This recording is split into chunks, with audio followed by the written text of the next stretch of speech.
नमस्कार। आप देख रहे हैं न्यूज़ बीके। मैं हूं आपका अपना देवेश। आज हमारे बीच न्यूज़ बीके पर एक ऐसी शख्सियत मौजूद है जो अपने आप में लिविंग लीजेंड है। हम बात कर रहे हैं माननीय श्री दुर्गा बाबूजी खत्री की। ये वो शख्सियत है जिसे भारत सरकार ने ऑनरेरी मजिस्ट्रेट का एक सम्माननीय पद दिया। ऑनरेरी मजिस्ट्रेट जिनको एक पावर हुआ करता था कि वो सेकंड बेंच लगा सकते थे और वो मुकदमे भी सुनते थे, फैसले भी देते थे, सजाएं भी देते थे, दंड भी देते थे। तो अपने आप में इनका लिखा हुआ जो आदेश था वो गवर्नमेंट मानती थी और पूरे जनपद जालौन में इस समय ये इकलौते जीवित ऑनरेरी मजिस्ट्रेट हैं, भूतपूर्व ऑनरेरी मजिस्ट्रेट हैं। उनसे हम आज आपको रूबरू कराने जा रहे हैं। साथ ही इनका एक पुराना इतिहास भी है कि माननीय खत्री जी कभी इंदिरा गांधी के भी करीब हुआ करते थे। जालौन नगर क्षेत्र में स्थित जालौन बालिका इंटर कॉलेज के फाउंडर भी हैं। शुरू में जब जालौन बालिका इंटर कॉलेज की स्थापना हुई थी तो उस समय उसकी स्थापना में फाउंडर ये रहे थे और उसके बाद छत्रसाल इंटर कॉलेज की जो मैनेजमेंट कमेटी थी उस पर भी ये बाबूजी रहे हैं। तो आज बाबूजी से हम आपको रूबरू कराने जा रहे हैं उस महान शख्सियत से जिसकी लिखी हुई कलम की ताकत को भारत सरकार मानती थी। बात करेंगे बाबूजी से। बाबूजी प्रणाम आपको। जी जी बाबूजी, आप हमें ये बताइए कि इस समय आपकी उम्र क्या होगी? 97 के आप हो गए हैं। तो भारत सरकार ने जब आपको ऑनरेरी मजिस्ट्रेट का दर्जा दिया था तो उस समय के क्या हालात थे, कैसे आपने उसको मैनेज किया या क्या था दबदबा उस समय? बताएं थोड़ा सा अतीत के बारे में ज़रा बताएं। अतीत के बारे में दबदबा किस तरह का दबदबा? ये जब वो शासन जब अंग्रेज जो से देश आज़ाद हुआ था उसके बाद फिर आपको ऑनरेरी मजिस्ट्रेट का दर्जा जब दिया था तो क्या कार्य थे आपके, मतलब कैसे क्या करते थे आप अपने पद का निर्वहन? हम वहाँ जो है बैठ के जो बेंच में जो है मुकदमा सुनते थे जी और जजमेंट देते थे। 3 लोगों की बेंच थी जी और उसमें जो है जजमेंट देते थे। वो जो है मान होता था जी। कभी कोई ये ऐसा सीरियस केस आता था तो उसमें कन्विक्ट भी करते थे जी। कुछ लोगों को छोड़ते भी थे जी। और जैसे कोर्ट काम करती है उस तरह से हम भी काम को करते थे। अच्छा अच्छा। तो उसके बाद कितने साल तक लगभग आपका कार्यकाल रहा होगा? कार्यकाल तो जो है ज़्यादा दिन नहीं रह पाया जी, क्योंकि ये इंडिपेंडेंस के बाद हमारी कोर्ट हुई थी जी तो करीब 3-4 साल रह पाए होंगे जी और चौधरी चरण सिंह ने पूरे उत्तर प्रदेश में, उस वक्त वो लॉ मिनिस्टर थे जी, उन्होंने पूरे सूबे में जो है जी ऑलरेडी कोर्ट सब एबोलिश कर दी थी जी।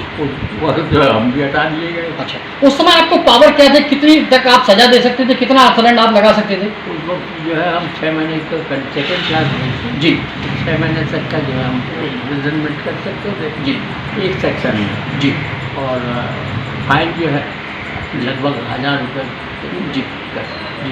अच्छा, उस समय भी आपके पास कुछ केसेस ऐसे आते होंगे जो वाकई में पीड़ित लोग होते थे या कुछ और बदमाश टाइप के भी आते होंगे? हर तरीके के व्यक्ति उस समय आता होगा? हर तरह के व्यक्ति आते थे और उसमें एविडेंस के आधार पर जो है हम लोग तीनों बेंच में स्टेट जो है पर डिसाइड करके जैसा जो है उनका स्टेट के मुकदमे में आता था कि उसी हिसाब से डील करते। अच्छा, आपकी शिक्षा दीक्षा का कहाँ से प्रारंभ हुआ? थोड़ा सा अपने बारे में बताएं।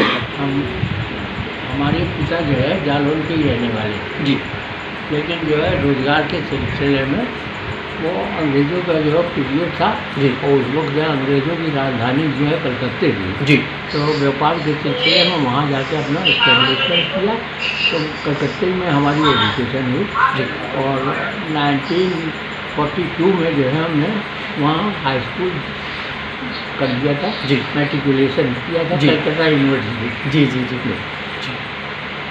तो उसके बाद से लेके, अच्छा, उस समय का दौर और आज के दौर में आप क्या परिवर्तन देखते हैं? जमीन आसमान का परिवर्तन है जी बहुत। उस वक्त जो है बिजली नहीं थी जी। गांव में तो कहीं थी नहीं जी। और एजुकेशन का ये हाल है कि जो है आपके पूरे परगने में जो है जी कोई भी हाई स्कूल नहीं था। जी तो वो हम लोगों ने अपने वर्ष से जो है एक स्कूल यहाँ छत्रसाल जो है जी वो शुरू किया था। जी हरिश्चंद्र त्रिपाठी जी जो है हमारे यहाँ नोटिफाइड एरिया के जी सेक्रेटरी थे। जी उनके लड़के उस वक्त जो इतनी आमदनी उनको मिलती नहीं थी। जी जी जी लड़के तो उनके ब्रिलियंट थे जी और एजुकेशन की प्रॉब्लम थी। जी तो उन्होंने जो है सोचा कि यहाँ एक एजुकेशन सेंटर होना चाहिए हाई स्कूल। जी तो उसमें जो है उन्होंने किया, अच्छा प्रयास किया जी और अंग्रेज़ों के टाइम में ही जो है ये स्कूल खुला। जी तो उस वक्त जो है आज़ादी की लड़ाई का चल रही थी अंग्रेज़ों की। जी तो उसमें जो है वो सोल्जर बोर्ड के लिए जो है 60,000 रुपया जो है आया था। जी जी उससे जो है छत्रसाल स्कूल का निर्माण हुआ और उसमें जो है विद्यालय शुरू। अच्छा, छत्रसाल स्कूल इंटर कॉलेज में एक गांधी जी की प्रतिमा है, जी हाँ। तो बताते हैं कि गांधी जी कभी आकर इसी मैदान पे खड़े होकर आज़ादी का एक हुंकार भरी थी, उन्होंने कार्यकर्ताओं से बात की थी। यहाँ चौधरा तो था जी और छत्रसाल स्कूल की मैनेजिंग कमेटी में भी हम थे। जी तो चौथा थे लेकिन हमारे सामने वो नहीं है। अच्छा, उसके बाद जब गांधी जी की प्रतिमा स्थापित हुई तो श्रीमती तत्कालीन प्रधानमंत्री थी श्रीमती इंदिरा गांधी, वो यहाँ आई थी। जी जी। उस चौधरी वो उन यादों के बारे में बताइए जरा। तो उस वक्त जो है इंदिरा जी आई थी और वो चौधरी पर जो है गांधी जी की मूर्ति स्थापित की गई थी जी और उसका जो अनावरण किया था उन्होंने। जी और उस वक्त मैं भी मौजूद था वहाँ। जी मैनेजमेंट की हैसियत से जो है मैं भी उनके साथ है। अच्छा, जानकारी जो आई है उसके हिसाब से जालौन में भी बालिकाओं की शिक्षा दीक्षा के लिए व्यवस्था नहीं थी, तो आप लोगों ने किसी बालिका विद्यालय का भी आपने शुभारंभ किया था, उसके बारे में थोड़ा और बताएं। यह बालिका विद्यालय का ऐसा है कि तो आपके नगर पालिका के सामने जो एक प्लॉट पड़ा हुआ था। जी तो हम जो है उस वक्त एक जालौन में आपके कॉर्डरा चला था। जी तो चीफ मेडिकल ऑफिसर जो है उस वक्त आए थे, तो उनसे जो हमारा संबंध हुआ था। जी तो वो थे बंगाली।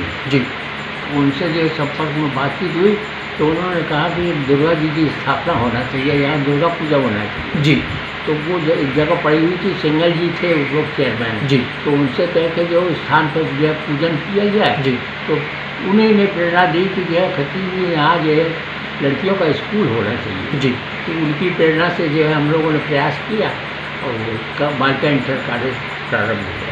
अच्छा, उस समय की राजनीति में और आज की राजनीति में कितना परिवर्तन आया है, कैसे देखते हैं आप उस दौर को, आज के दौर को?